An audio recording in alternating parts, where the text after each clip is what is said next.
নমস্কার বন্ধুরা, আমি এডিএন আর আপনারা দেখছেন এডিএন এডুকেশন। বন্ধুরা, মার্কিন যুক্তরাষ্ট্রের secretary of state Antony Blinken 52.8 million মার্কিন ডলারের আনুমানিক খরচে ভারতের কাছে সাবমেরিন বিরোধী যুদ্ধের সোনবুই এবং সংশ্লিষ্ট সরঞ্জামগুলির সম্ভাব্য বিদেশি সামরিক বিক্রির অনুমোদন দিয়েছেন। এখন অনেকেই বলতে পারেন যে এই সোনবুই জিনিসটি কি? এটি কি কোনো অ্যান্টি সাবমেরিন মিসাইল বা টর্পেডো? বন্ধুরা, সোনবুই কোনো মিসাইল বা টর্পেডো নয়। এটি একটি জলের উপর ভাসমান সোনার system. Defence security cooperation agency প্রয়োজনীয় সার্টিফিকেশন প্রদান করেছে। মার্কিন প্রতিরক্ষা নিরাপত্তা সহযোগিতা সংস্থা এক রিলিজে জানিয়েছে যে এই সম্ভাব্য বিক্রয়ের বিষয়ে আজ কংগ্রেসকে অবহিত করা হয়েছে। উল্লেখযোগ্যভাবে, ডিফেন্স সিকিউরিটি কো-অপারেশন এজেন্সি হল মার্কিন যুক্তরাষ্ট্রের প্রতিরক্ষা বিভাগের একটি সংস্থা।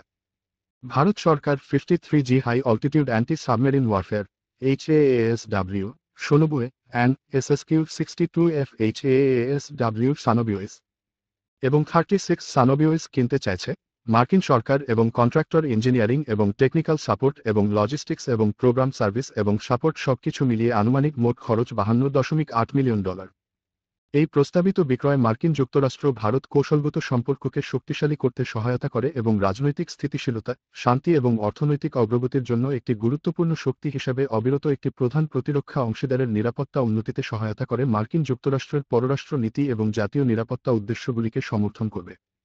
ইন্দো প্যাসিফিক এবং দক্ষিণ এশিয়া অঞ্চল সোনবুইগুলো MH-60R হেলিকপ্টার থেকে সাবমেরিন বিরোধী যুদ্ধ পরিচালনা করার ক্ষমতা বাড়িয়ে বর্তমান এবং ভবিষ্যতের হুমকি মোকাবেলায় ভারতের সক্ষমতাকেও উন্নত করবে।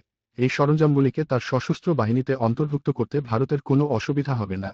সংস্থাটি আরও যোগ করেছে যে এই সরঞ্জাম এবং সহায়তার প্রস্তাবিত বিক্রয় এই অঞ্চলে মৌলিক সামরিক ভারসাম্যকে পরিবর্তন করবে না।